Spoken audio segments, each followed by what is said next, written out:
মা মারা যাওয়ার কিছুদিন পর মায়ের ঘর পরিষ্কার করতে গিয়ে মায়ের হাতের লেখা একটা চিঠি পায় তার একমাত্র ছেলে।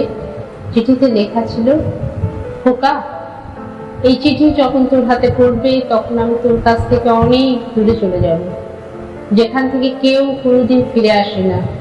খোকা, তোর অনেক কথাই মনে নেই, তাই চিঠিতে লিখে গেলাম তোর মনে না থাকা সেই কথাগুলি। তুই যখন ছোট্ট ছিলি একবার তোর জ্বর এসেছিল, আমি দিনরাত ঘুমোতে পারিনি, তোকে বুকে নিয়ে বসেছিলাম, কারণ তোকে বিছনায় শোয়ালেই তুই কেঁদে উঠতি। তোর বাবা আমাকে বলেছিল তোকে শুয়ে রাখতে, কিন্তু আমি পারিনি, সেই জন্য আমাকে অনেক কথাও শুনিয়েছিল তোর বাবা। তোকে যখন রাতে বিছনায় শোয়াতাম তুই প্রস্রাব করে বারবার বিছনা ভিজিয়ে ফেলতি, তখন আমি তোকে আবার শুকনো জায়গায় শোয়াতাম আর আমি তোর প্রস্রাবের ভেজা জায়গায় শুয়ে থাকতাম। তোর বাবা যখন মারা গেল তখন আমি অনেক কষ্টে আমার সংসারটা চালাতে হয়েছিল। একটা ডিম ভেজে 2 টুকরো করে তোকে দুবেলা দিতাম। এমনও দিন গেছে শুধু লবণ দিয়ে ভাত খেয়েছি আমি, কিন্তু তোকে বুঝতে দিইনি। একদিন রান্না করার মতো কোনো চাল ছিল না ঘরে, তখন কোনো উপায় না পেয়ে এক বাড়িতে কাজ করে কিছু চাল এনে ভাত রেঁধে খাইয়েছিলাম তোকে।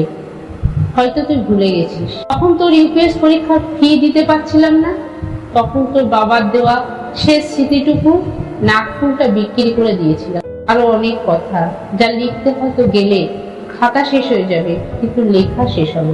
ভাবছিস এত কথা তোকে কেন লিখে গেলাম?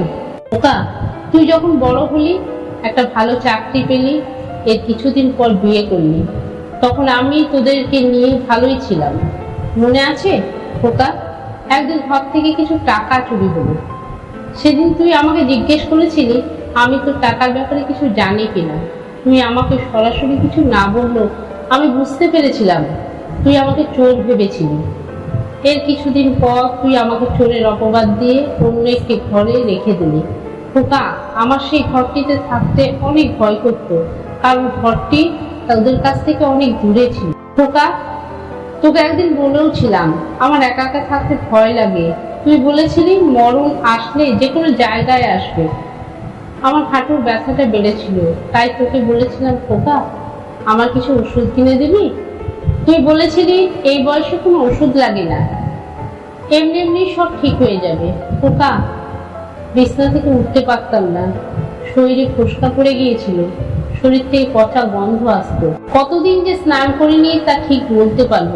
খোকা, তোর ঘরটা ছিল আমার তার ঘরের থেকে অনেক দূরে, কখন আসিস কখন চলে যাস আমি কিছুই দেখতে পারতাম না, তবু পথের দিকে চেয়ে থাকতাম।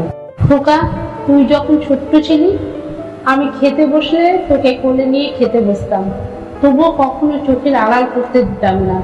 খোকা, যখন তুই আমার কোলে পায়খানা করে দিতি, তোর পায়খানা পরিষ্কার করতে আমার একটু ঘৃণা লাগতো না, কিন্তু তুই যখন আমার কাছে আসতি তখন নাকে রুমাল দিয়ে আসতি।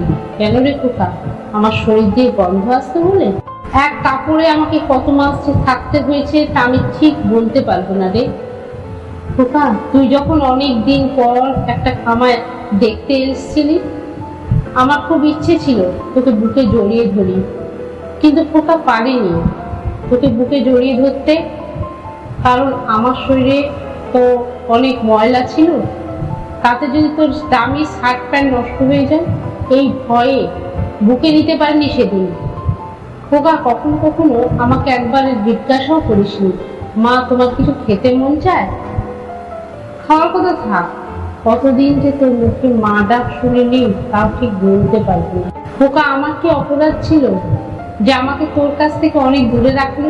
খোকা, তুই কি পারতিস না আমাকে একটা শাড়ি কিনে দিতে? খোকা, তুই কি পারতিস না আমাকে তোর কাছে রাখতে? খোকা, তুই পারতিস না আমাকে একটা ডাক্তার দেখাতে? আমাকে তো ডাক্তার দেখালে হয়তো পৃথিবীতে আরো কিছুদিন থাকতাম। কোনো মা তার সন্তানের কাছে পেট ভরে খেতে চায় না, শুধু মন ভরে মা ডাক শুনতে চায়, যা তুই কখনোই বুঝলি না।